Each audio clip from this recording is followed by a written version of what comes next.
Bonjour, Ludovic Leclerc, votre analyste pour budgetinvestor.be. Voici la mise à jour en vidéo de mon avis concernant le CAC 40.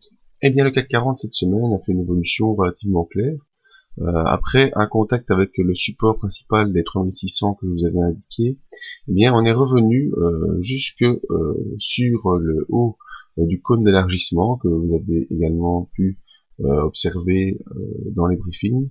Eh bien, on est revenu pile poil ce vendredi, buter contre ce cône et faire une petite consolidation qui est restée au-dessus d'un support situé vers les 3735, quelque part par là, précisément le support 3730. Donc voilà comment c'est effectué cette semaine haussière, malgré l'enthousiasme que ça pourrait engendrer chez certains d'entre vous. Cette semaine haussière, vous le voyez, n'est qu'un rebond technique dans une tendance baissière qui a commencé ici aux alentours du 28 mai. Et depuis, on est bien descendu, on fait un rebond, on redescend, on refait un rebond, avec un sommet plus bas que le sommet précédent. Donc c'est vraiment une belle tendance baissière qui est installée et qui est toujours d'actualité. Alors en résistance au-dessus de ça, on a beaucoup de choses qui nous empêchent de progresser,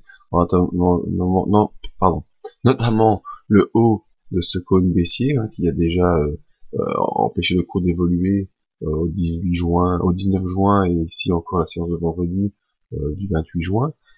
On est toujours sous la M20 qui est elle en dynamique baissière, donc une résistance dynamique baissière, et sous cette zone ici, on peut entre 3780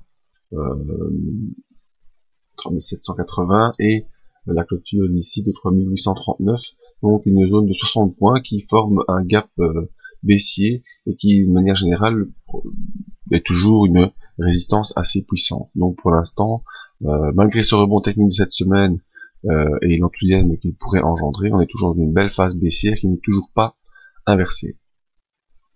La preuve en est nos indicateurs, le MACD, toujours baissier, sous son signal. On a eu ici même droit à un quasi non croisement baissier qui a provoqué l'accélération, donc toujours baissier sur le MACD, et le RSI qui lui a légèrement coupé sa tendance baissière, mais reste dans cette zone neutre, où pas vraiment de gros retournements. On n'a pas fait de sommet plus haut que le précédent sur le RSI non plus, donc toujours dans cette phase baissière sur le RSI également.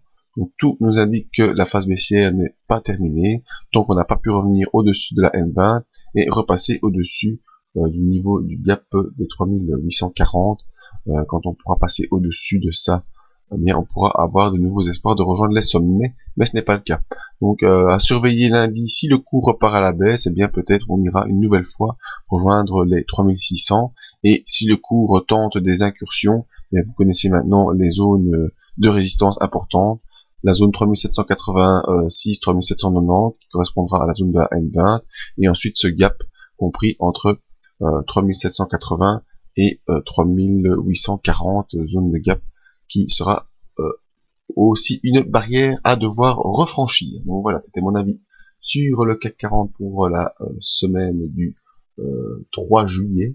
N'oubliez pas de venir sur le site voir nos autres analyses, vous inscrire au briefing pour ne rater aucune analyse et aucun des graphiques durant la semaine, et n'oubliez pas, c'est notre dernier week-end de promo anniversaire avec toutes les aides à l'investissement et analyse avec des pourcentages allant entre 20 et 50. Venez voir par vous-même, c'est peut-être intéressant. Merci à tous et à bientôt.